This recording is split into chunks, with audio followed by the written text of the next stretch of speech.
night, Russell was hanging out with the King of Jordan. I did. I hung out with King Abdullah, or Ab, as he liked to be called. We're hanging out. He like requested a meeting, and he said, "Why don't you come on over for dinner to the palace?"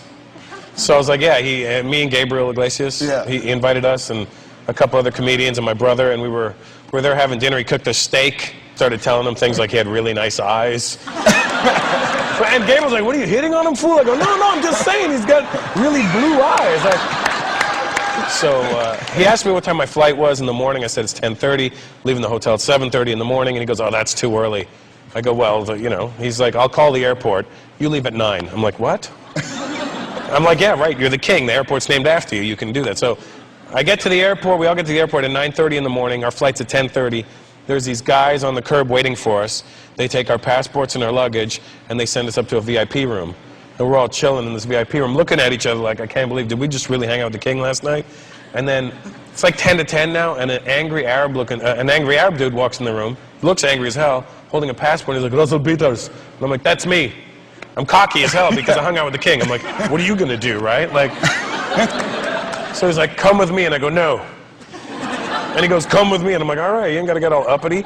So I go with the guy. He goes, "Where's your bag?" "Right here." "You have 2 phones." I'm like, "How does this guy know how many phones?" He goes, and he snatches my phone out of mine. "Give me your phones." And I'm like, I look around the room and everyone's like, "I don't know what's happening." I go, "I don't know what's happening." So we walk out of the room. He goes, "You speak Arabic?" I'm like, "No." He goes, "Huh." And he leads me down these stairs. And in my head, my little thug life in my head was thinking, trip him down the stairs, choke him out, and then run back up, right? But I didn't do that. So we get to the bottom of the stairs. There's 2 military guys standing with Uzis, pointed right at me. And my ego kicks in and goes, "The king came to say bye." I'm like, "This is cool." I'm like, "It's okay, guys, it's me." And they're like, so I'm like, "Oh, this is not." So the guy leads me down the hall, sits me in this room, "Sit down." And one guy with a Uzi stands with the gun pointed at my head the whole time. Another guy has a gun pointed down the hallway. I'm like, "What's going on?" I look at the table beside me. There's a camcorder with a blanket over it. And I'm like, "This is an interrogation room." But my Indian side kicks in and goes, "That's an old camcorder." We really need to get some new product in here. That's what I was thinking, right?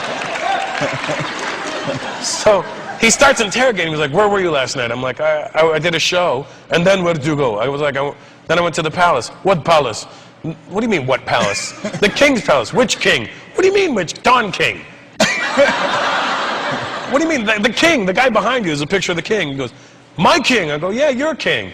"Why you went?" "Because he invited me." "Huh." Then he lights up a cigarette, and every time he's not looking, I keep looking into the camcorder making faces. I'm like,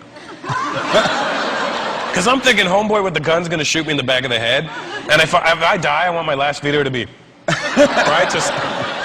So I start sweating right under my boobs, right? Because I'm getting nervous. Because it's really silent, and then all of a sudden I hear in the hallway like a whole bunch of Arabic being yelled at. I'm like, "What's going on?" This guy starts yelling, "What's going on?" And the guy that had the gun pointed at me is pointing down the hallway. I go, "What's happening?" And I hear, "Don't point the gun at me, fool." And it's Gabriel, and he comes in the room on the phone, and I go, "Gabe, what's going on?" And he goes, and he gives me the phone, and I go, "Hello?" And it's the king, and he goes, "Never be the first to leave a party again. You just got punked, biatch."